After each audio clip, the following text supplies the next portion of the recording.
Hi, everyone. We'll be starting shortly. We still have a lot of attendees coming in. So as soon as we hit a solid number, then we will start. Thank you so much.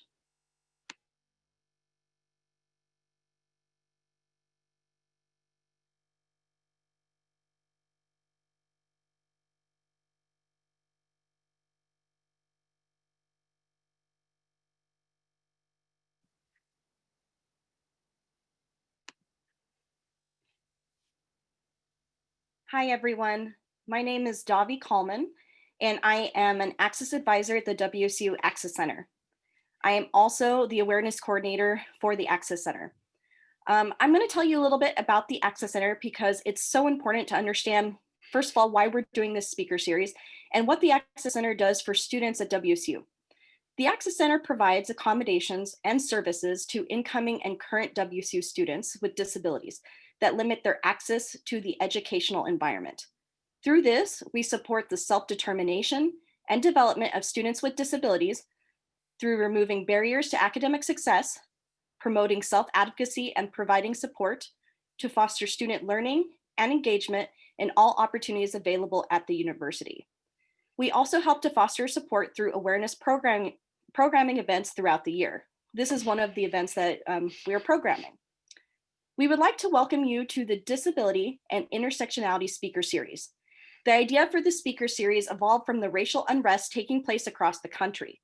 In response, the Access Center developed a statement in support of the Black Lives Matter movement and examined its policies and procedures for bias. But we knew we needed to do more, and so we hoped that this series would help shed light on the importance of giving a platform to underrepresented voices, especially underrepresented voices within the disability community. This series is made possible through S&A fees, and it is presented by the WSU Access Center and the Disabled Students and Allies Club. We have a lot of our Disabled Students and Allies Club members and officers here today, so thanks so much for their support in making this happen. A special note, live captioning is available for the event. To access the closed captioning button at the bottom of the Zoom window, make sure you select Show Subtitle and or view the full transcript. If Zoom captions are not working, please use this link as a backup. I'm going to put this note in the chat, so make sure that you can access that. If you cannot, please let me know. Captioning and transcript will also be available on the video recording in a few days. So if you registered, we will send you a link to the event after the fact. The video recording will be available on our website and we will send it via email. As you notice, we also have an interpreter here for today. The interpreter is working alone, so she may need to take a 5-minute break during the presentation, but she will return. Also, this event will count for common reading credit. A link to a Qualtrics survey will be put in the chat after the Q&A. Make sure to click the Qualtrics survey link in order to receive your common reading credit. I will be putting this link closer to the Q&A portion of our presentation, and I will notify everyone to let you know to click it. So without further ado, I'd like to introduce Dr. Noel Schultz. Dr. Noel Schultz is the Edmund Schweitzer Chair in Power Apparatus and Systems in School of Electrical Engineering and Computer Science at Washington State University. Noel Schultz received her BSEE and MSEE from Virginia Tech. She received her PhD in Electrical Engineering from University of Minnesota in Minneapolis, Minnesota. She has been active for over 26 years in teaching, research, and service at 6 US universities. She teaches electrical engineering and power engineering topics. In addition to her role on the faculty, she serves as Washington State University First Lady. Noel and her husband, Kirk, have 2 grown sons, Tim and Andrew. And before I hand it off to Noel, I would like to say a few things about President Schultz and Noel Schultz and their advocacy for students, faculty, and staff with disabilities on campus. Really, the work that we do as an Access Center can only go so far. And if we do not have the support of higher administration on campus, nothing can get done. So the work that we do and the initiatives that we provide are partly in thanks to the support that we receive from Kirk Schultz and Noel Schultz, and they're true advocates for people with disabilities on campus. And we're so grateful to have them as leaders and advocates for our students and our faculty and staff. So thank you, Noel, for being here today. Thanks, Davi. I really appreciate the opportunity. And thank you to everyone that's participating either live right now or that's listening to this recording and video. It's really great to see you advancing yourself and learning something and finding out more about what's happening with the Access Center. And I look forward to hearing Sara and her presentation today. So it's really an honor for me to have a chance to introduce Sara here in a minute.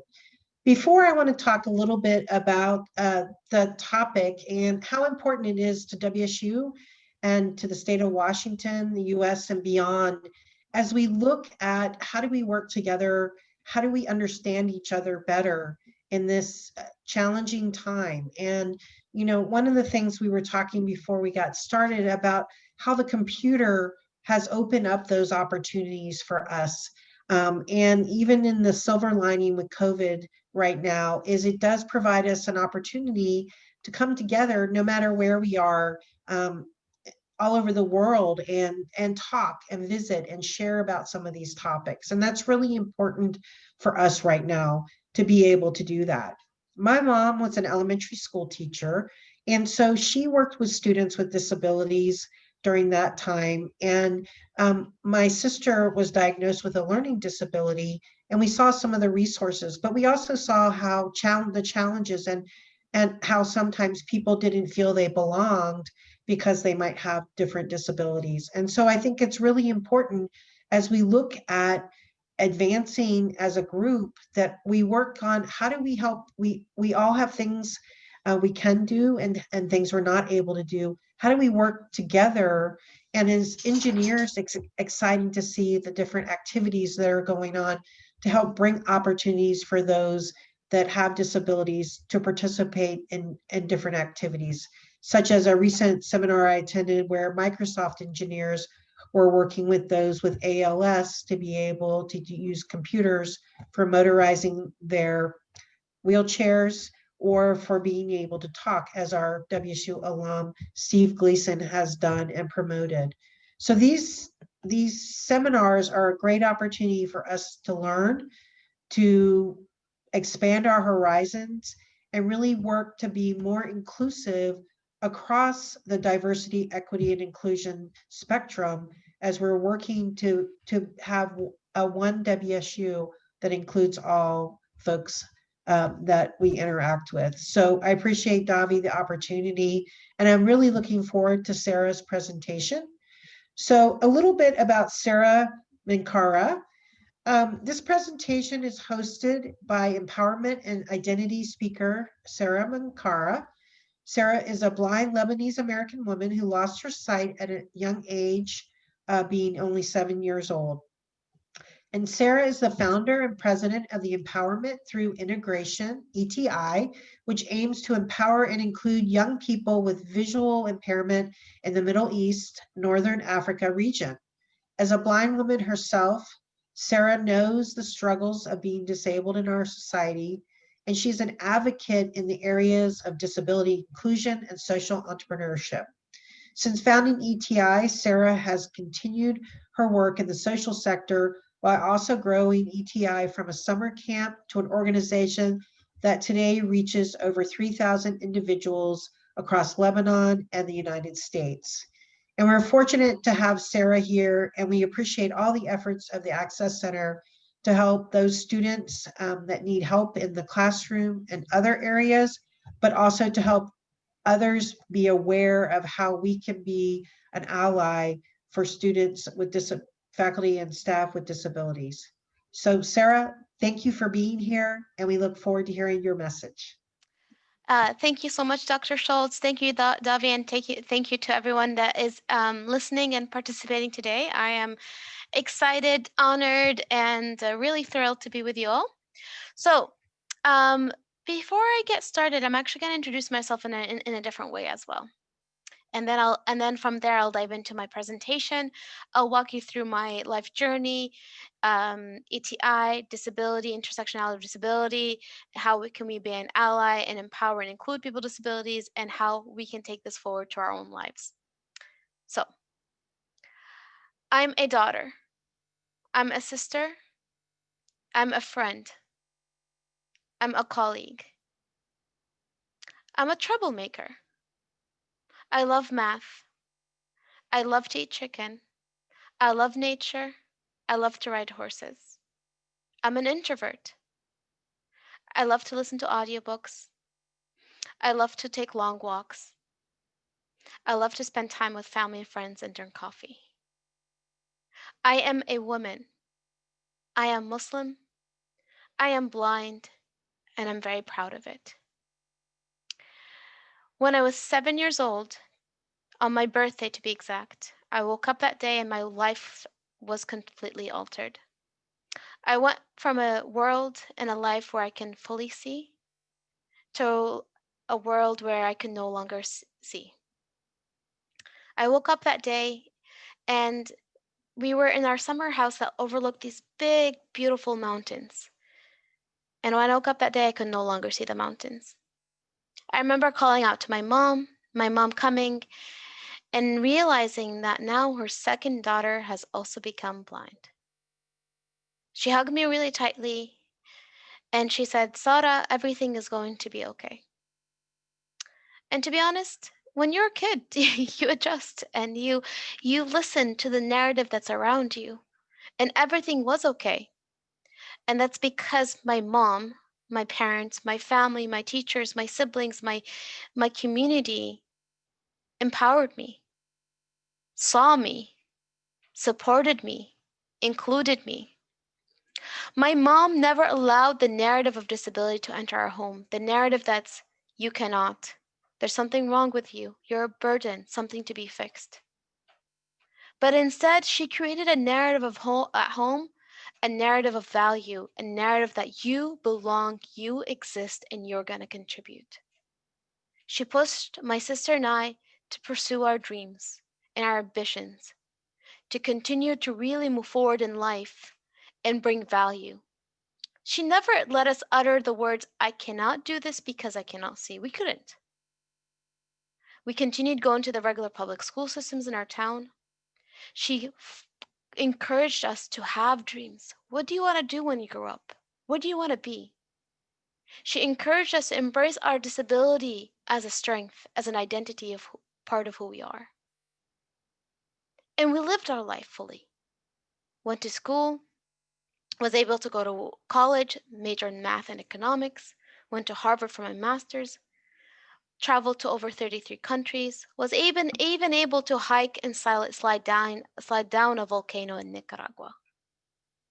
That's not because I have more potential, but that's because I had the privilege of being seen as someone, as an individual, as a human, as a young woman with value.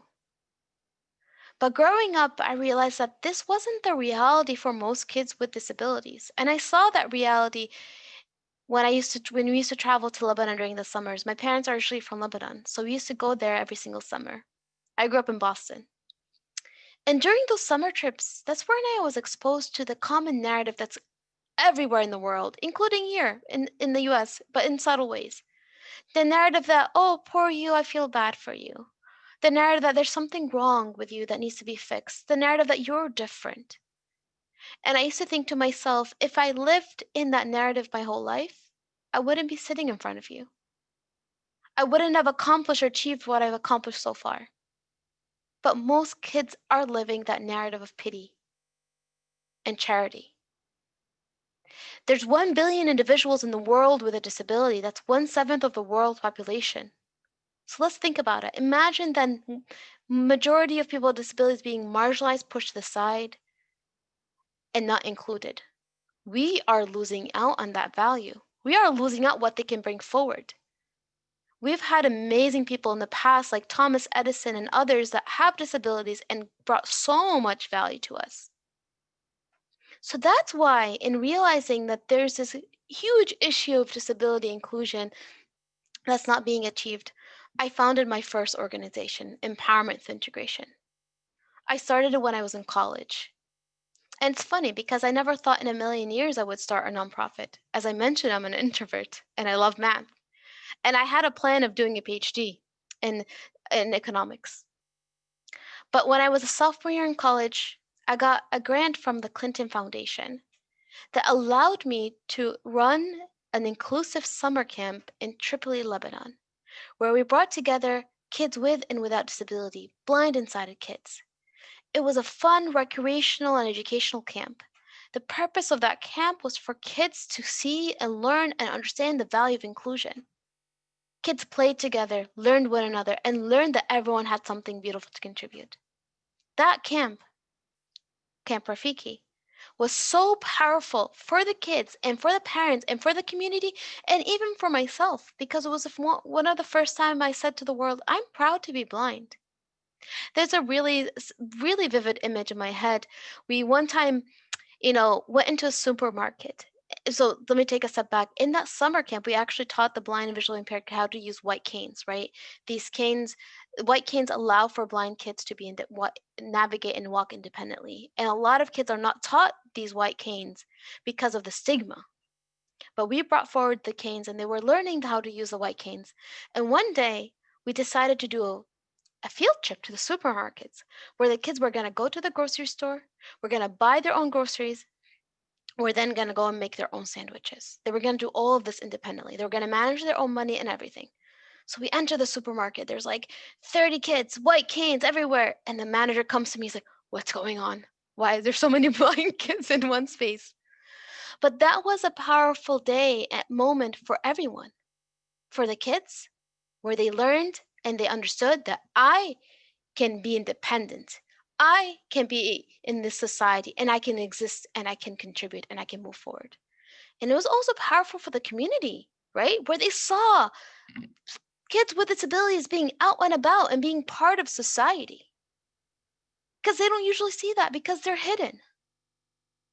And I realized that we need to work on shifting the narrative on both sides, on the side of the individual with disability and the side of the society. So anyways, that was sophomore year in college. I remember going back and I was going to go back on my original plan of, doing my PhD and everything. And then my senior thesis advisor, he was like, what are you doing? Why are you applying to these PhD programs? Go pursue that camp that you started. Go pursue that because your eyes sparkle when you talk about that camp.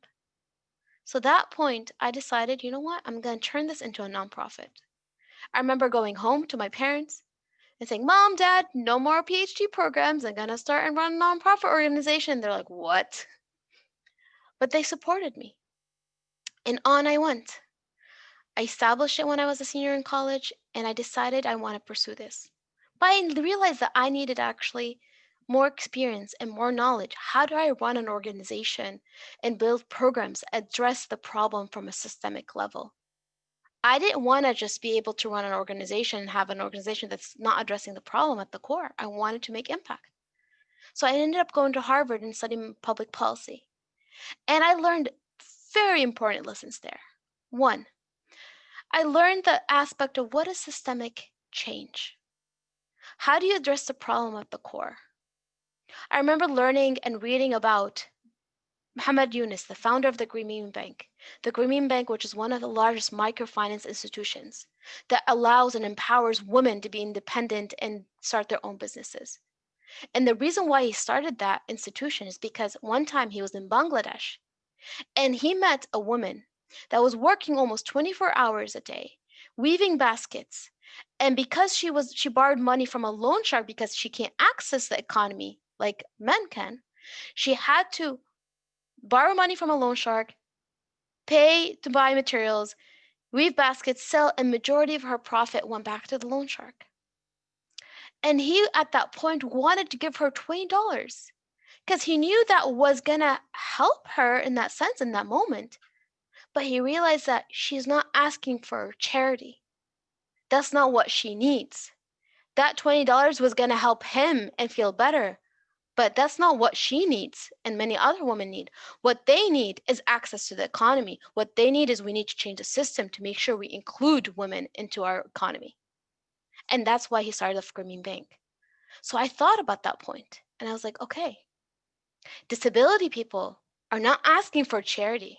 They're asking to be included. So how do we do that? But I'm going to tell you another story, and I learned a very important lesson on this point as well. I was in a class in grad school. We were in a classroom full of 100+ students, and each person had a name card, so people, when they speak, people know who's speaking. I remember in the beginning of the semester, like, guys, can you please say your name when you talk so I know who's speaking, because that way I can access the classroom better. My professor was like, haha, stop there, Sarah. That's not the right way of, that's not the, don't ask that question. Don't state it in that way. And I was like, well, what do you mean? You don't want me to ask for my rights? He's like, you should have asked it in this way. By them saying their names, by you accessing the class, you're able to contribute and they're able to benefit from your contribution.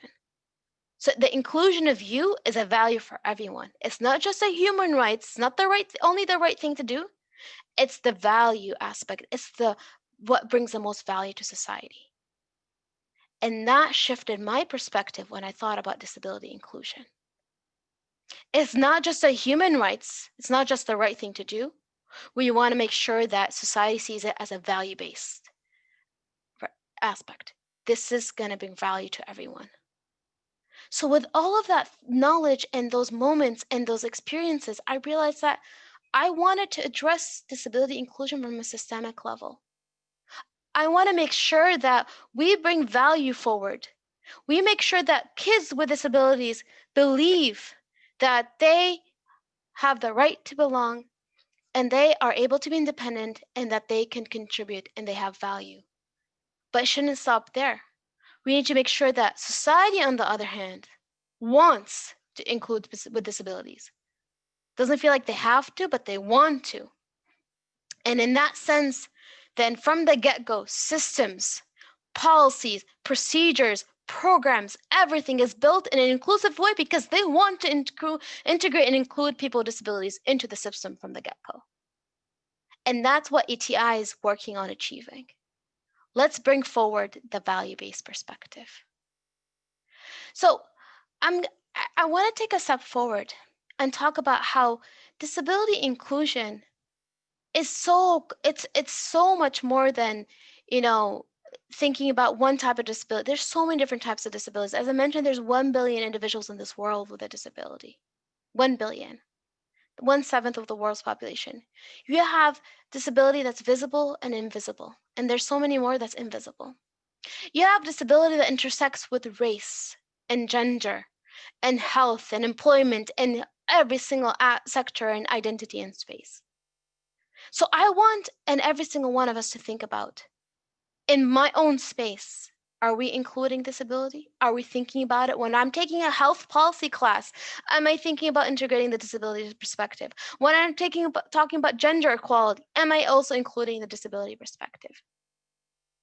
Ask yourself, am I including that perspective? Now, the next question I want us to ask is, how can we make a change in our society? How can we make sure we include and empower and integrate people with disabilities? 1,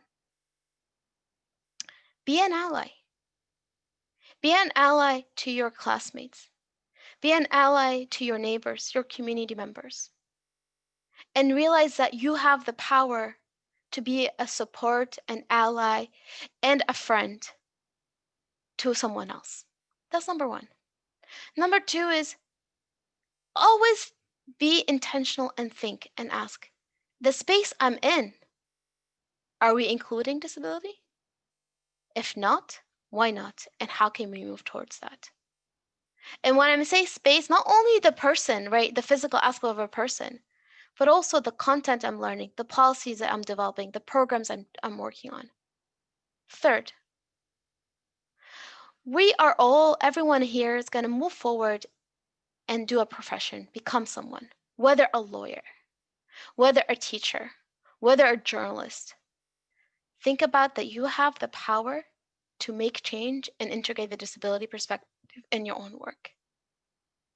Whether you become even a parent later on, or now as a friend, think about that you have the ability to empower and provide that support to others. Next, Before, you know, I move on to kind of the next aspect, which is how does this relate to all of us? I'm actually going to ask you to close your eyes and I'm going to recite a poem, okay?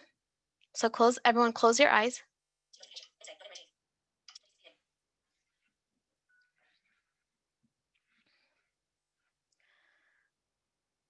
Hordes of people, clashing noises, so many voices, multiplying sounds. Lost, alone, empty. Feel for a corner, feel for a chair, slump down. This is a camp of empowerment and hope. Hope? Yes, hope. Like a hope for? No. No, no, no. I know what hope is. I hope no one sees me. I hope I'm easily missed. I hope I'm lost in the crowd. For this is what hope's for. Slump down. There's hope in being invisible. If I myself cannot see, I don't want to be seen. If I'm not seen, I am not hurt. If I'm not hurt, I can continue to exist. I've survived these past 12 years following this model. Something this camp cannot teach me, for I already know. Slump down. Press my body into my body to try and achieve perfection. And I can breathe now. I'm invisible. A hand, a gentle warm hand, touching my shoulder by accident. Entire body wrapping around me, engulfing me, squeezing me. An enormous casual question. Hey, what's your name? Can I be your friend? I stammer, stutter, mumble, pause. How can he see me?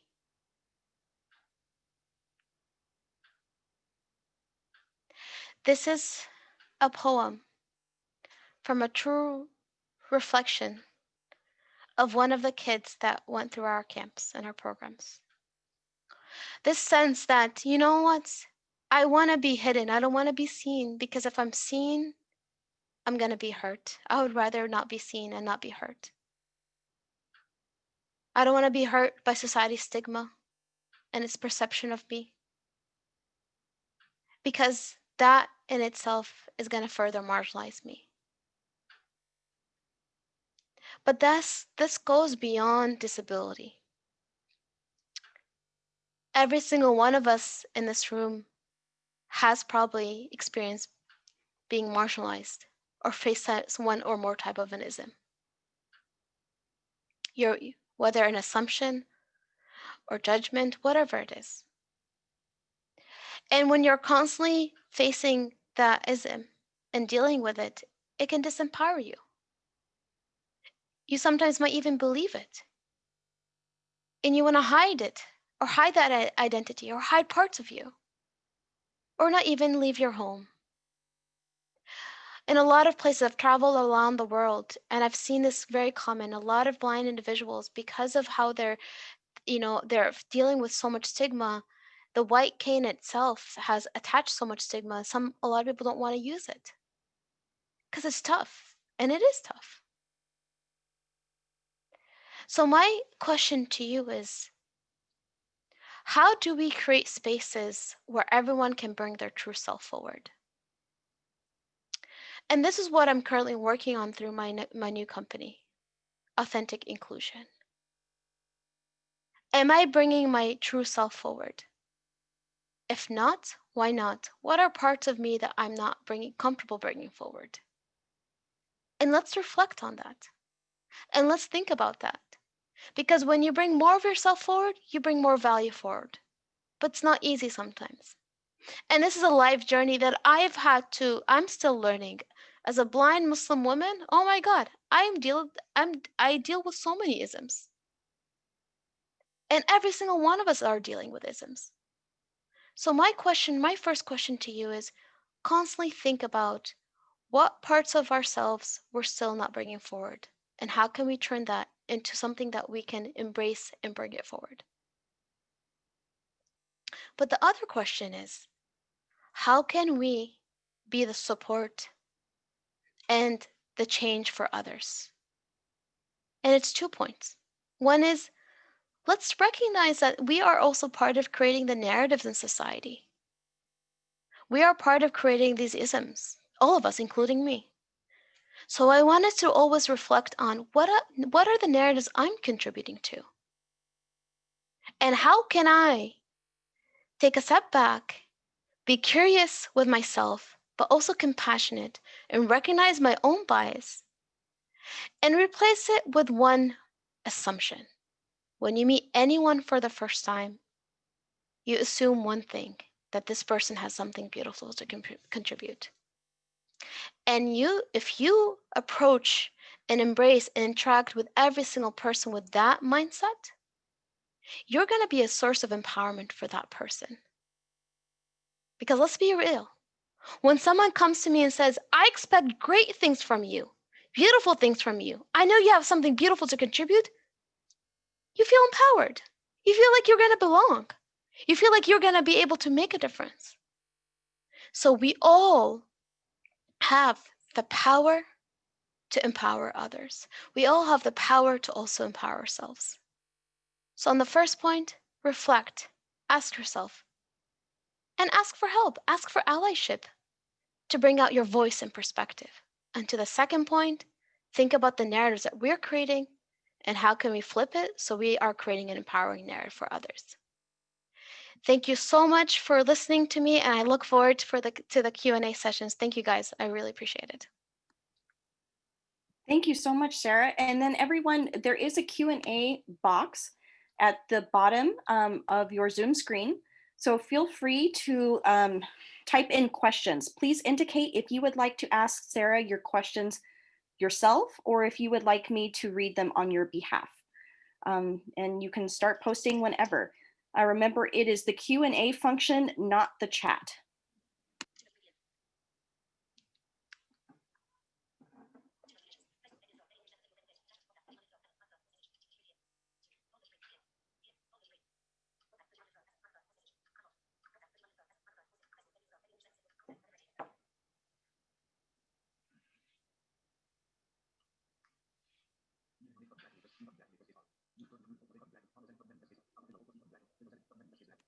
I will post this in also in the chat as well to ask Sarah questions.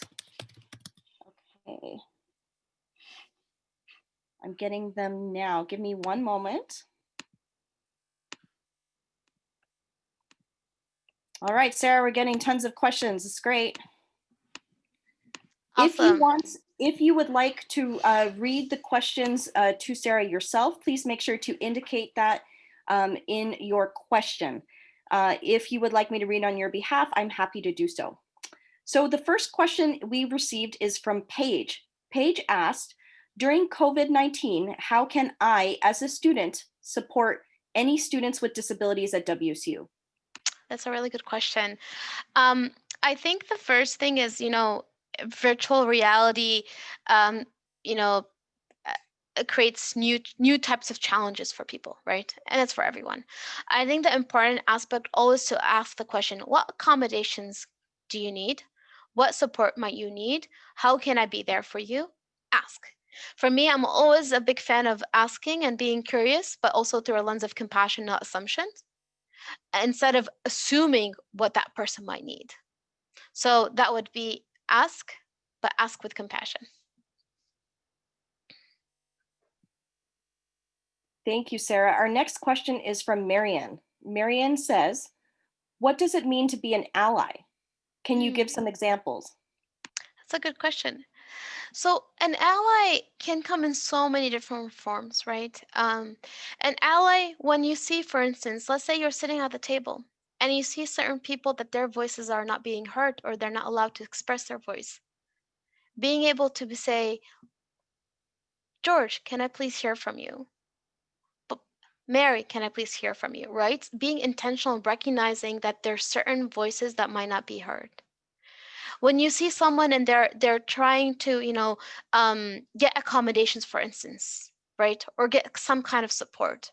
or get some kind of be brought for more forward towards the system, you can be an ally through providing a support in that sense. You can also be an ally through being a friend and knowing that you're there for them if they need any kind of support. There's so many different ways of being an ally, but I think there's two sides to this. One is always reflecting and looking at the system and seeing what aspects of the system is not inclusive and how you can contribute to bringing more voices forward.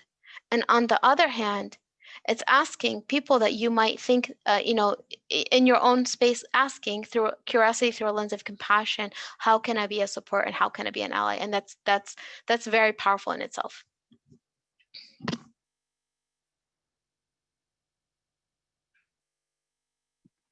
Our next question is from Renate. I'm so sorry if I pronounced that wrong. It is, thank you for your beautiful presentation, Sara. How can people become involved with your organization? That's a good question. So there's on the slide, there's an email that you can get in touch with me. There's social media handles. And then also, if you're interested in getting involved with empowerment through integration, you could also email me as well. So the first nonprofit I mentioned is called Empowerment Through Integration. And then this is the second organization is what I'm focusing on right now. You can email me here and I can put you in touch with ETI.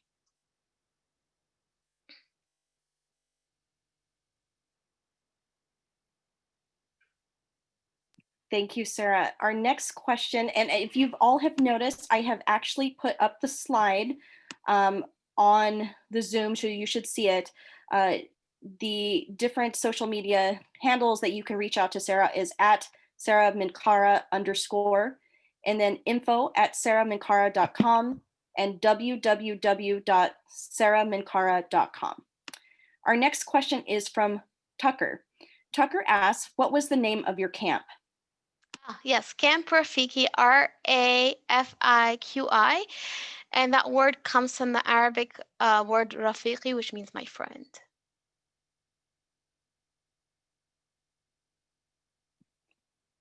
Thank you so much, Sara. Our next question is from Jennifer. Jennifer is actually the president of the Disabled Students and Allies Club. And so she's so happy. She's one of the organizers for this event. She asks, let's see, were you always this confident when it came to your disability? That's a good question. No. There's been a lot of moments, especially when I was growing up, when I was exposed to the pity and the burden narrative, where I doubt myself, right? And I think it's over time where I've slowly embraced my blindness.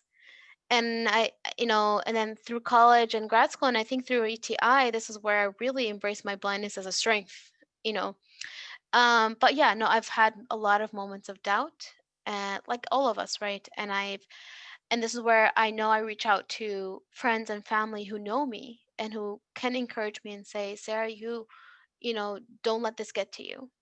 We don't really realize and recognize how much society's perception sometimes impacts us a lot. So yes, I've had moments of doubt. Thank you, Sara. Our next question is from an anonymous attendee. What would you tell yourself if you could go back in time and talk to your 10-year-old self?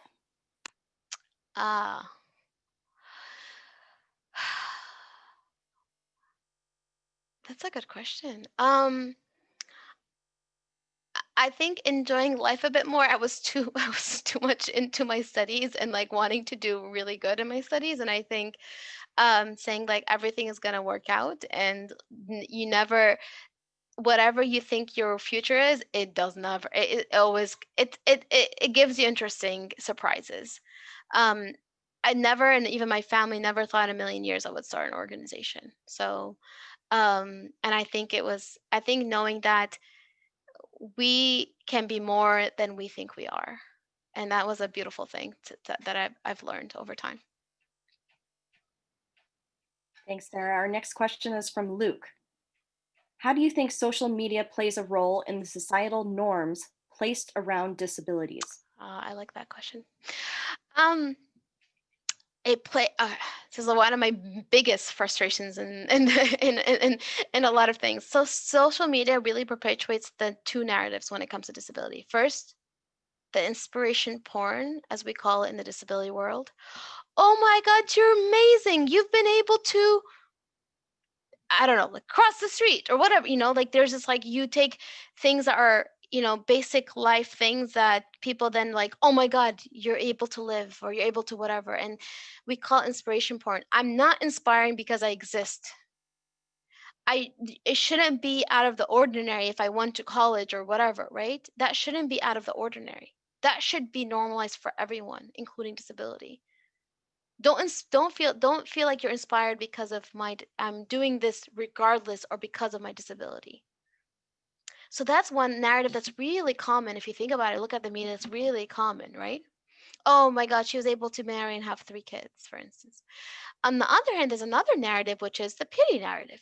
Oh, I feel bad for this, blind kid. Please help, And this is been one of our greatest challenge in ETI as we're putting out social media and asking for support. We eliminated the word help the blind kid or help. We wanted to push out this narrative that support ETI and its programs. Through empowering our kids, you're bringing value to society.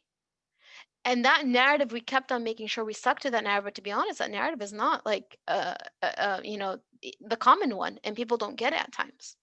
But that's what we're sticking to. But think about, yeah, social media is perpetuating the narrative of either inspirational porn or the pity.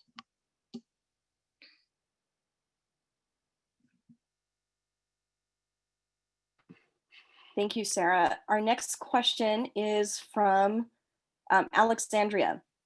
Sarah, did you have any certain friends that have supported you since day one? Oh yes, definitely. Since day one, I've had so many friends, and my best friends, I'm still, my best friend from childhood, actually, they became a huge advocate and volunteers for my nonprofit organization. And they've been there throughout my entire life and believing in me in every single step of the way. One of my best friends actually from college, she's the one that really, when I was like, okay, we're applying to this Clinton Foundation grant. And she's like, okay, I will support you, but you're crazy, but I will support you. So I've had friends that really believed and supported me throughout my whole life. And that's is where I go back to friendship and allyship. And this is priceless. It allowed me to really believe in myself and move forward in life. Our next question is from Ariana, who says, was there a specific person in the camp that reminded you of yourself when you were younger? Oh, that's a good question. Yeah, I mean, a lot of actually the kids reminded me of when I was young. Reminded me of sometimes doubt. Reminded me of how sometimes I was very aware of how people saw me, right? Society and how people saw me. But reminded me how much like I wanted to live life fully, and I saw that in those kids. And we've actually had kids go through our camps many years, and then they came back 10 years later, and this was actually last summer. They came to me, they're like, Sarah, we're back now as volunteers for ETI. We're back now supporting the organization, and because of you, we're able to go to college and pursue our profession. So that was just that impact was really what made everything worth it. Our next question is from Olivia. What was the most challenging part of starting your camp? Um, it's a good question. I mean, there was a few different things, right? One is I was 19 years old when I started, the first camp, and you're young and you don't know, like you learn as you go. Um, I think that getting people to really believe in the mission of the camp, and again, especially you had parents of the kids without disabilities. They're like, oh yeah, I want to send my kid to the camp because I want my kids to be grateful for what they have. I'm like, no, that's not the purpose of the camp, right? That's not how, we're not here for your kids to feel, to perpetuate this charity narrative at all. And that was really tough because that was exactly what we are addressing in society, that stigma and those norms. So from the get-go, it was really a struggle to be like, parents, no, kids, no, this is not the whole point. The whole point is value-based perspective. So yeah. And then we received a comment in the chat, and we were given permission to read it out. Uh, this is from Colleen, who says, "I love your point, Sarah, that, quote, I am not an inspiration because I exist," end quote. "As a person of a child with a disability, I'm tired of being considered some sort of saint because I parent my child to be the best she can be." Yes. Yes, yes, yes, yes, yes. Yeah. And I'll give you guys one really beautiful story actually. There's this amazing guy. His name is Kyle. He actually he has a disability, physical disability, and he climbs mountains. And it's impressive. He's climbed like Mount Kilimanjaro and so many other mountains. When he was young, he has no arms, right? So when he was young, his grandmother would actually go in the supermarket, and he would be in the with her, and people would be passing, and they were like, oh, like they would look at her grandchild, and because he had no arms, no legs, like a physical disability, people would be, and she would force them to come and say hi to Kyle. And that in itself is so powerful, because she's like, no, don't pity my child, don't feel bad for him, you should interact, and through interaction you're going to start breaking down your bias towards this. And that for me is very powerful. Engage, interact, don't pity, don't feel bad, and really see this person as a human. Yeah. Thank you, Sarah. And thank you, Colleen, for sharing. Our next question is from Elizabeth. "Thank you so much for sharing your story. Other than your parents, were there anyone else that inspired you?" Yeah, I've had a lot. I mean, I've had my teachers. I remember I love math. My pre-calc teacher, my chemistry teachers, like they were just very much individuals who really supported and gave me the motivation to move forward and pursue my dreams. Later on, I would recommend everyone look her up. Her name is Judith Heumann, Heumman. She's one of the greatest disability leaders in the country.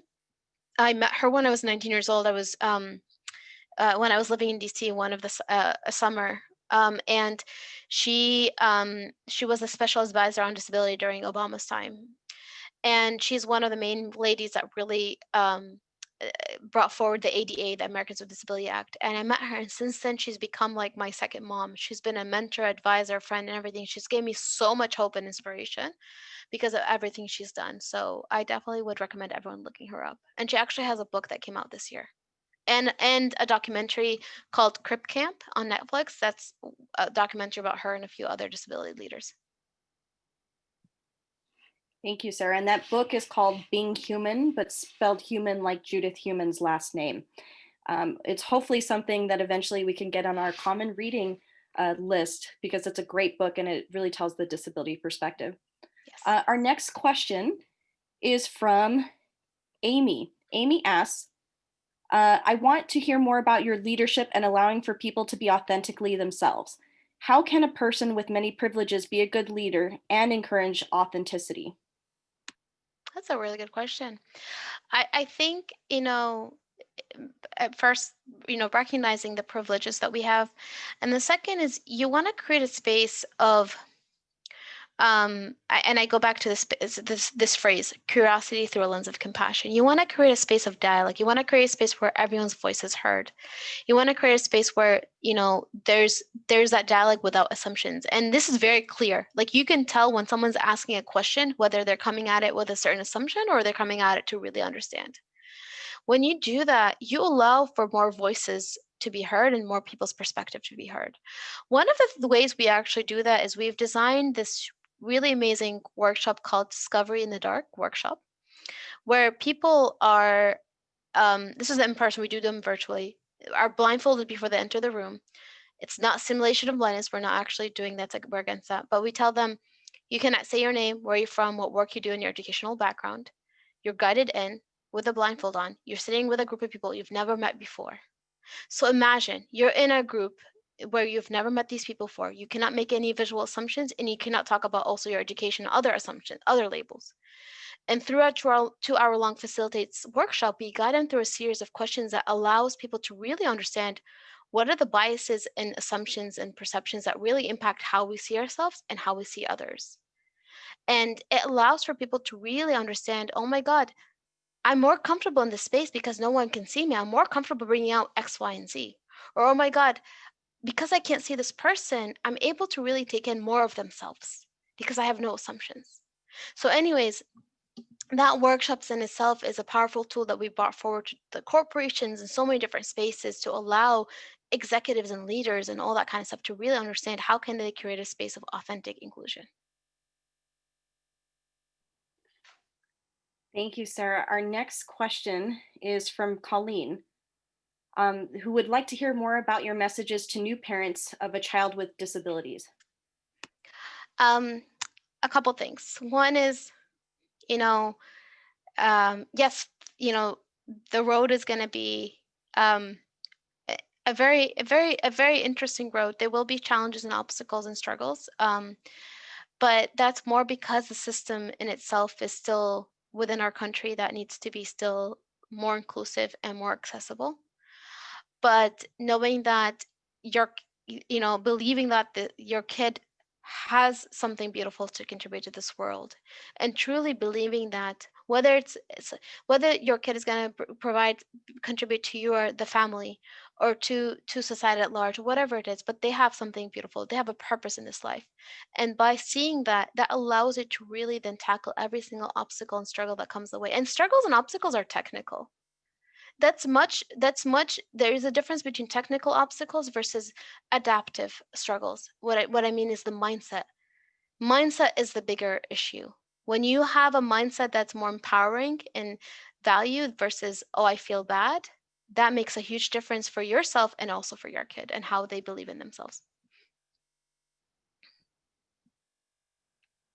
Our next question is from Beth, who asks, what stories, exercises, practices have you found useful in helping people to recognize the value brought to the table by people with disabilities? That's a really good question. You know, I go back to these Discovery in the Dark workshop. Actually, we've had a lot of different ones called Inclusion in the Dark, Storytelling in the Dark, all that kind of stuff. And it's both things, right? It's one is actually getting people with disabilities to really reflect and understand what their value is and what their purpose is, and give them the space to really tap into that, whether they're kids or whether they're adults. And I think that's really important. And on the other hand, for society at large, it's so important that you're also creating that space for that person to explore their own potential and their own value. One of the things, for instance, like I always say, like my parents, there's a difference. My parents saw me. They saw me as someone with value and potential, but they didn't dictate what my value was. They didn't say exactly what my value is. And there's a difference. They gave me the space for me to explore my own value, my own purpose. And that's what we need to do. We need to balance it. Let's see one another. Let's see that person. But let's see them to a point where they are able to express and bring forward their own story and their own value.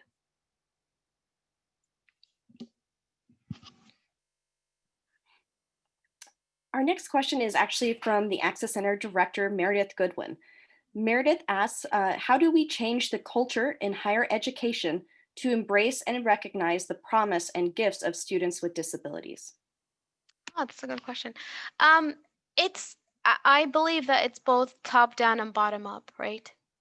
Where you want the leaders to within the different departments to really embrace that mindset of the inclusion of all is a value for all.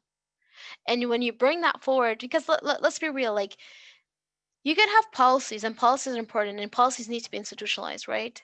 But who enforces and implements the policies is the people. So you want people to really believe in those policies, to really believe in how the system is developed. And that's why you need top down and you need also bottom up. You need people to really go through these different types of trainings or these different types of narrative trainings to really understand that the inclusion of all is a value for all. Yeah. Hi, Sarah. Our next question is from Alexandria. She is a reporter of the Daily Evergreen, which is the university's student newspaper. She is writing an article about your presentation. When she introduces you, what would your title be? So my title is founder and president of Sara Minkara LLC and founder and board member of ETI, Empowerment Through Integration.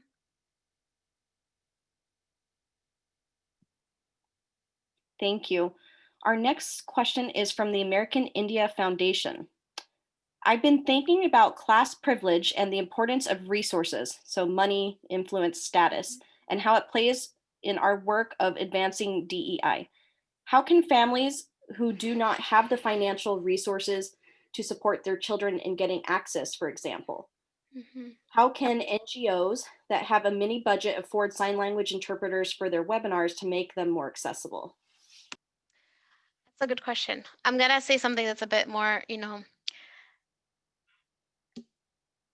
spaces by law, whether it's a school, whether it's a workspace, whatever it is, by law, by the ADA, need to provide accessibility in tools and accommodations. So yes, there's a lot of times and spaces where families and cannot for yes, and they, but it shouldn't. And yes, NGOs are filling in the gaps because there are gaps still within our system. But it's by law that if a university is not providing the support, or a school, or even as an employer, then the ADA has your back, and you advocate for that, and you get what you need. And that's just something we keep on fighting for in the disability world. We're far from fully implementing the ADA. We're far from it. But people need to know their rights. So I think the first step is for people and families and parents to actually know their rights for their kids, know their rights for themselves, and then advocate, because the law is, it has our back on this. But that's the first step, is awareness and learning about the ADA. Yeah. But also the next step, actually, there's more work to be done on the ADA and further improve it. So I don't think the work stops there either. And then a follow-up, the American India Foundation wants to say that this answer really resonates with them, and the mindset matters most. Everything else are obstacles and challenges along the way. Yeah. And then our next question is from Abby Griffith. Abby, I've given you talking permission, so you'll just need to unmute yourself. Abby is the treasurer of the Disabled Students and Allies Club, and she would like to ask her question to you personally. Hi, Abby. Hello, actually, not like a question, but comment and Yes. some questions too. My name is Abby Griffith, like Davy said. First, I want to say I really enjoyed your story and the speech, Sarah. Thank you. And I really relate to your story, and I am completely blind, and I lost my sight 8 years old, age of 8. Wow. Year after yours. Yeah, we're very similar. Yeah, very similar. Almost similar. And I'm from Ethiopia. Oh, that's amazing. So Addis Ababa, or we're from Ethiopia? Walaita, Sodo. Okay, yeah. That's Yeah. amazing. And your story is just speaking to me and Allah. I just enjoyed so much being Black and being blind and being woman, and thinking about this society, not only this United States, but Yes. entire world is not built for us. Yes. And it's just so much. I am so glad to be here. And my one question is, I'm planning to actually create program for blind students in Walaita Sodo, where Yep. when I went to school when I was young, before I moved here. I moved here 2008. So I've been here 12 years. Yeah. Still learning. And I'm trying to create program that supports blind, visually impaired students in Walaita Sodo Ligaba Blind School. And do you have any advice what I could do? Like, I know I'm trying to apply for some grants, and That's a really good question. So three things. One is, if you can email me, info at Sarah, SaraMinkara.com. maybe you and I can hop on a call and we can have a conversation. That's number one. Number two is would also like to connect you to the ETI team as well, because there might be points of collaboration. And number three is thank you so much for sharing your story. And I'm sending you a big, big virtual hug. And yes, Me here, too. yes, as a Black blind woman, right? In this world, you have so many identities, but so much power to that, I think. So thank you, Abby, for sharing your story. Thank you, Sarah. Yes, I would like to have your contact and contact you, and I am very excited. Thank you. Beautiful. It's a plan. Thank you. Thank you, Abby. Mhm. Our next question is from Jazz. Jazz says that they missed the beginning of the presentation, so apologies if this was already addressed. Have you approached the entertainment industry with your conversation about the inclusion of people with disabilities through changing cultural narratives? And if so, what was the response been? That's a good question. No, we haven't approached the media industry beyond the social media. That's actually something I'm currently working on with my new company. We're actually in the process of creating a show. But yes, so that's something that we're diving in a new way, and I'll keep you posted. We'll see how that goes and see how well received it is. Our next question is from Miranda. Miranda says, what is your perspective on equity and inclusion conversations on college campuses? Do you think people with disabilities are being included in those conversations? And her perception is that is not the case. I agree. So I think there's some universities that are making efforts, like for example, AWSU, right? And it's amazing. Like I've seen this, like I just saw this from the leadership from Dr. Schultz to Davi to so that in itself makes a huge difference, right? And really brings forward that conversation more intentionally. But I've been a lot of diversity, equity, inclusion conversation, both in universities and even conferences for diversity, equity, inclusion, where disability is usually not mentioned, and if mentioned, it's mentioned in a very, very minimal way. So we still have a lot of work to do. A lot of work on mentioning disability, but not just disability as its own, but disability as the intersectionality of disability across other identities as well. So there's still a lot of work to do. But the beautiful thing is everyone here in this room, like we could always, wherever you guys end up with, you can bring that perspective forward. Thank you, Miranda. Thank you, Sarah. Our next question is from Cynthia. I am also from Africa, and one of the challenges we still have, financial wise, is being able to get appropriate resources for specific disabilities. Are there any traditional or do-it-yourself resources people can use for blind people, for example, or other kind of disabilities? Thanks for an outstanding presentation. Thank you. And that's a really good question. So there's, yes, there's, I look at disability, inclusion, accessibility from three lenses. As of course, there's best practices that's out there. And some of these best practices, let's be real, they're costly, right? But there's two other things that we focus on a lot, especially, for instance, in Lebanon. We developed an inclusive education training manual for the public schools in Lebanon.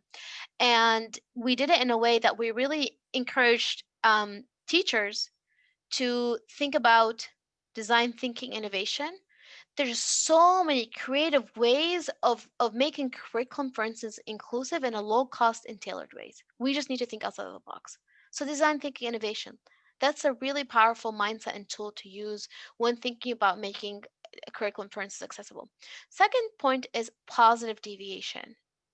It's amazing when you go to people that are in places of limited resources and limited constrained situations, and it's amazing the different ideas and ways they come up with to really solve a certain issues. So we need to learn those stories of those positive deviations and apply them and integrate them into our own approach when we're trying to get tools and resources. So for me, it goes back to the mindset, believing that there is always a way, whether it's through best practices, but there's always a way also through low cost design thinking and being innovative and thinking outside of the box. Yeah.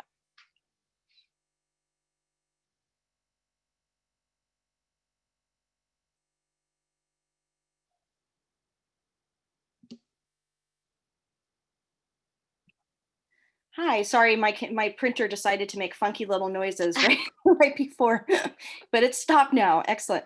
Our next question is from an anonymous attendee. Asks, how did being introverted make it more challenging to embrace your blindness?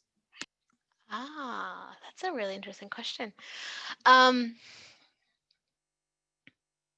I think I mean, to be honest, and this is the question that I always ask myself, did my blindness emphasize my being an introvert, or did my introvert emphasize, like it's which part of it did it feed into the other, right? And I think, to be honest, I think being an introvert and being blind, they kind of went hand in hand, because I like to be quiet. A lot of times growing up, I'd like to be like in the corner, just sitting in the back end, just, taking things in and having time to myself. And, so I think in some ways, like, and it gave me a safe space. And going back to the poem, right, it gave me a safe space not to be hurt by people's judgment in some ways, right? um but after a certain point, and I think when I started the nonprofit, this is what helped me really push out of my introvertedness. I mean, I'm still an introvert, I still need my own alone time, right, and my own space to re-energize. But I think I realized that I can't keep on creating this vicious cycle of just being in my comfort zone, right, being in a safe space. I need to push myself to be out there, and um and engage and interact and all that kind of stuff. Yeah. Thank you. Our next question is from Jenny, who says, thank you for this presentation. I'm curious as to how vocabulary choices, such as the use of phrases like blind, leading the blind, impact you and what you think this does for other members of the vision impairment community. That's a good question. So here's my thoughts on phrases and wordings I use. So I use the word blind because, let's be real, I'm blind. I think we need to normalize the word blind and remove the negative association to it. I say person with a disability. I am a person with a disability. I don't like the phrase differently abled. I don't like the phrase, like, for instance, in UAE, they use the word determination, person with determination. Let's be real. I am a person with a disability. Instead of ignoring that or not being comfortable using that, let's actually use it. Let's normalize it. Let's see it as part of our identity. Let's be part of the fabric of our society. So yes, I am blind, and this is part of who I am. So yeah. Our next question is from Maria, who says, thank you, Sara, for your beautiful presentation. I am an older woman who has disabilities. I relate to the, quote, hiding away, end quote. Can you recommend resources to help people with disability embrace themselves and focusing on those parts needing to bring forward? That's a good question. I think that, so this is going to be a really interesting answer. Like, it's indirect, but there's a connection. I would recommend reading the book Man's Search for Meaning by Viktor Frankl. And that book is so powerful because it really, I mean, he talks about his journey of going through a concentration camp during Holocaust and how it really, the challenges and all that kind of stuff. And there's a certain phrase that really stuck in my mind. I can't change my condition, but I can change the attitude towards my condition. And that for me stuck in my mind, like in the past when I used to like really feel in a certain way, that I needed to change my attitude. I need to change my approach, my mindset, because my condition is part of my reality, the reality, right? The second point is, when one finds a purpose, and this is where I always encourage people, what's your value? What's your purpose in life? Think about that. Reflect on that. Embrace it. Be passionate about it. And when you find your passion and your purpose, that's going to be that drive to really push you out of your your hidden elements in your corner and all that kind of stuff. That was the drive for me, because to be honest, if I didn't start my organization and find that purpose and passion, I probably would have been continued in my quiet space, right? So, but it's not easy. So I would say, find your purpose, find your passion, and slowly move towards that. But find allies and friends who can be there for you, especially when you doubt yourself or when you have some insecurities. Friends that can be your mirror, friends that can really point out certain things. But also, take it slow. Be kind to yourself. Be compassionate to yourself, and ask yourself, why? Why? So that would be my recommendation. Thank you, Sarah. Our next question is from Annalise. Thank you, Sarah, for being here and for your amazing presentation. What do you do when you're feeling limited? And what do you recommend others to do when they're feeling the same way? That's a good question. I do a few different things. Sometimes when I feel limited, and I do feel that a lot of times, right? I actually first physically have to put myself in a different space. So like I take walks outside in nature. I disconnect. I remove myself from the element or the space that I'm feeling limited by. I reflect, and I go back to I usually go back to the point of why am I feeling limited by this, and really reflecting on this. So for me, literally the physical change of scenery helps me. Also, other times I actually have conversations. I always recommend this to anyone. If you have at least one or two people in your life that you can be fully open and fully vulnerable and fully honest and transparent, where you can share your fears and share your concerns and all that kind of stuff, because those people are going to help you sometimes be your mirror and discuss the limitations. But the last point is, which is really important, is believing in yourself. I've had doubts, right? And I think that I really always sometimes need to have a pep talk with myself, be like, Sarah, you know, the limitations a lot of times are in your mind. There's another book by that is connected to Viktor Frankl. I think it's called Prisoners of Our Thoughts or something like that. I recommend it. I think that in itself really, reading that book has helped me, and I would recommend to everyone, think about how the mindset a lot of times is the greatest limitation. Our next question is from Patricia. I am studying the terms CRIP and super CRIP. Are you familiar with these terms, and what are your thoughts about them? CRIP and super CRIP? I am not familiar with these terms. Patricia, did you want me to give you access to say anything? I'm happy to jump in as well. I'm a disability and media scholar, so the terms CRIP and super CRIP are often associated with like media and disability. Patricia, if you want to jump on and ask follow-ups or anything, feel free to put it in the chat and I can give you access. So the term CRIP or super CRIP is usually, and it's CRIP, and then super CRIP is super, the word super in front of CRIP, but referring to, it's a short abbreviation of cripple, but a lot of times people within the disability community has like taken ownership of CRIP, just like Crip Camp, the documentary.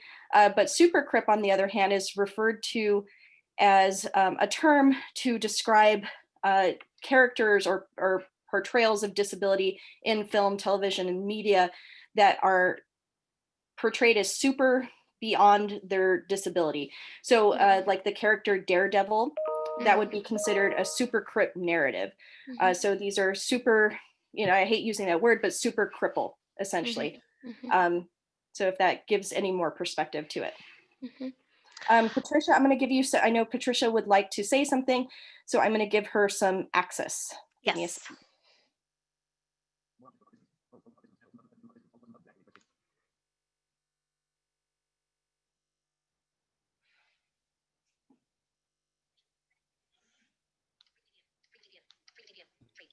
How about now? Can you hear me? Yes. Yes, we can hear you.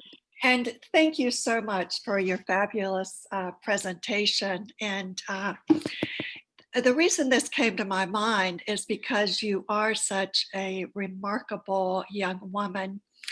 And many would possibly call you a super CRIP because of all of your accomplishments and achievements and so forth. And super CRIP and CRIP, but there's a whole, we don't have time to go into everything, but it's been explained as supposedly a catalyzing political movement to challenge the pejorative terms like crip or crippled and so forth that were used in the past to describe people with disabilities. And for example, you mentioned Judith Heumann and Crip Camp, the new documentary, which is excellent.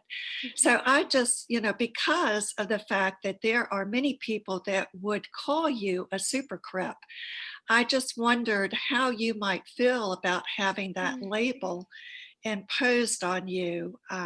So that's kind of my. That's a good question, and thank you for that question. So my thoughts around that is a few things, right?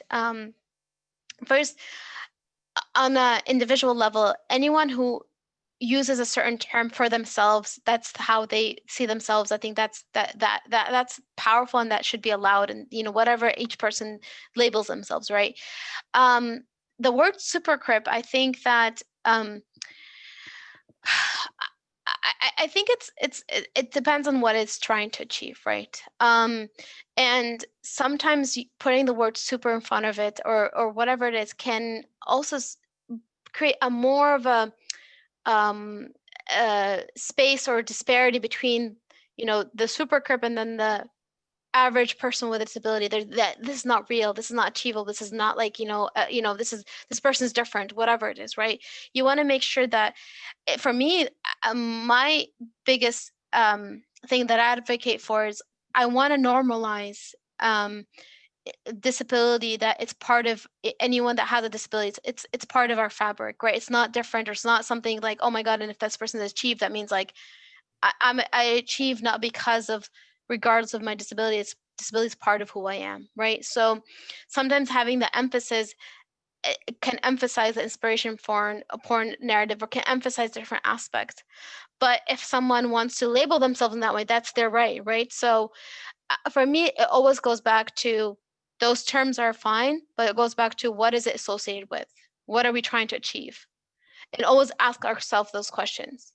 And if it's trying to really achieve this inspirational porn or certain narratives that perpetuate the disparity of disability, then we should change that. But we should change the association, the narrative associated with it. So that's my perspective. Yeah. Thank you so much. Thank you, Patricia, for asking the question, and thank you, Sarah, for answering that.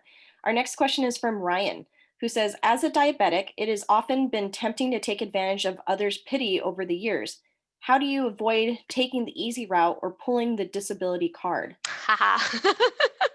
Well, let's be real. I have definitely pulled the blind card, especially when I'm at the airport and I need to skip lines. But I think for me, I'm very aware of when I use my blind card, right? And how I use it. And I'm using it in a way that allows me to access the system a bit better, because usually the disability card is the reason why we have, and this is not a physical thing, but like the reason why it exists in a non-tangible ways for us to really be able to access the system better. But then what I would always argue with myself is, let's actually, sure, we can use the disability card in the short term, but let's actually work on fixing the system, that we don't need the disability card, right? We don't need that, the additional differentiation or, skipping the lines, whatever. So I think it's a balance between short term and long term in our mindset towards that, if that makes sense. Thank you, Sarah. Our next question is from Amy, on kind of following up what you were talking about with Crip Camp. What are your thoughts on the documentary Crip Camp? Oh, it's amazing. You guys should definitely watch it. It's a beautiful, beautiful, beautiful, powerful documentary. I recommend everyone watch it. And for me, it's so personal because I'm really close to Judy, and I think just seeing her when she was young, I feel like it's inspired me to really keep on moving forward, right? Just seeing the work that she's done and the activism and all that kind of stuff. Thank you. And the Crip Camp documentary can be found on Netflix, so check it out. I believe that President Obama was a producer of that documentary. So cool. The next question is from Jose, who says, you talked about other individuals who have inspired you, but you have also served an inspiration to us and to many others. Do you have any spiritual inspirations that guide you during your challenging moments? I mean, so yes, I do have spiritual inspiration. I'm Muslim, so for me, like the Quran and Prophet Muhammad, and past, to be honest, past prophets, because we believe in the Abrahamic prophets too and that kind of stuff. So those for me are very inspiring because every single prophet has gone through challenges in their own lives. And when I feel down, like I feel like I get inspiration from that. But for me also, like inspiration from God, and knowing that, every single one of us has a purpose, and really believing in that has helped me really move forward with any challenges that come my way. Yep.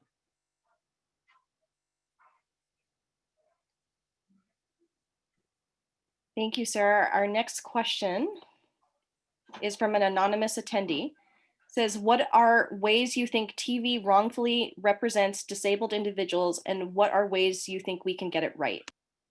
I think it's media, very similar to the social media concept, right? It's sometimes, well, disability is rarely portrayed in a mainstream way. B, if it is portrayed, sometimes it's like this either in a pity charity way, let's feel bad for you, or an inspiration porn way that I mentioned. There has been small instances, but like we still have lots of work to be done. There are organizations like Respectability and also Rudiment Foundation, Family Foundation. They're both working with media and Hollywood to really influence and change that narrative. Thank you, Sarah. And then for those interested in doing that, researching that WSU, feel free to contact me. I'm going to put my email in the chat. But WSU researchers are currently understanding and researching how disability is portrayed in the media and how we can change those perceptions. So make sure to contact me if you're interested in learning more and participating in future studies. Our next question is from Rachel, and then there's one more question after this, and then we'll wrap up. Rachel says, I am working on getting a PhD in mathematics with the goal of teaching in a university. When you were studying math, what did your professors do, or what do you wish they had done to allow others in the class to see your value? That's a good question. I mean, I've had amazing math professors who really worked hard, and they actually sat down and worked with me, and I'll explain in a second what they did, but like worked with me to figure out how to be inclusive.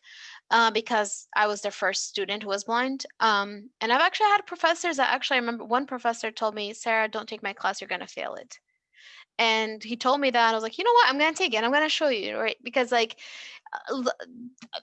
professors and teachers are not always trained or taught how to be inclusive, or universal learning and design and all that kind of stuff. And it's sometimes scary for them, right? Or they already have so much work, to do and that kind of stuff. So it goes back to the training and the from the beginning. Imagine a university actually has a training in the beginning when a professor comes on board of how to be inclusive, right? That's going to be very powerful. Second is the fact that professors actually can sit down and tailor their teaching to the students' need. They actually sit, like I had one professor that sat down and asked me, what do you need? And for me, I was like, what I really need is two things. One is I need you to explain whatever you write on the board, right? Really articulate. Two, I need to be able to go to you sometimes if I'm not able to fully grasp what you're doing, right? And meet with you more than just your office hours. And third, I need a note taker with me to take down the notes, for instance. And yeah, and and sometimes I might not know what I need. So then the professor will be like, okay, we'll figure this out together. That mindset is so powerful. And I used to have friends and classmates come up to me like, Sarah, which math class are you taking next semester? I'm like, why? They're like, well, whenever we take a class with you, the teacher's so much better at teaching because they're better at explaining things on the board. So that goes back to this whole concept is inclusion of all is a value for all. So they benefit a lot from the professors because they had to be better articulating, explaining things. Thank you so much, Sarah. And our last question from an anonymous attendee says, my field of study is quite ableist. I am physically disabled, but can mostly pass. Do you have any advice on pushing for better conditions in my field while still needing to stay closeted? That's a good question. Um, I would say, I mean, this is hard to answer without knowing kind of the parameters and the field, but I would say asking, you always have the right to ask for accommodations without revealing your disability. You can also, if you have classmates or colleagues or to kind of lean on as well to really help they can help really push forward certain accommodations. Um, but revealing your disability does help with the law aspect, with the ADA. And I would ask, there's a lot of different, and maybe you and I can have a external conversation. Why don't we want to the reasoning behind not revealing the disability, right? And then what that would entail. But if you reveal, what would that entail too? The consequences on both fronts, right?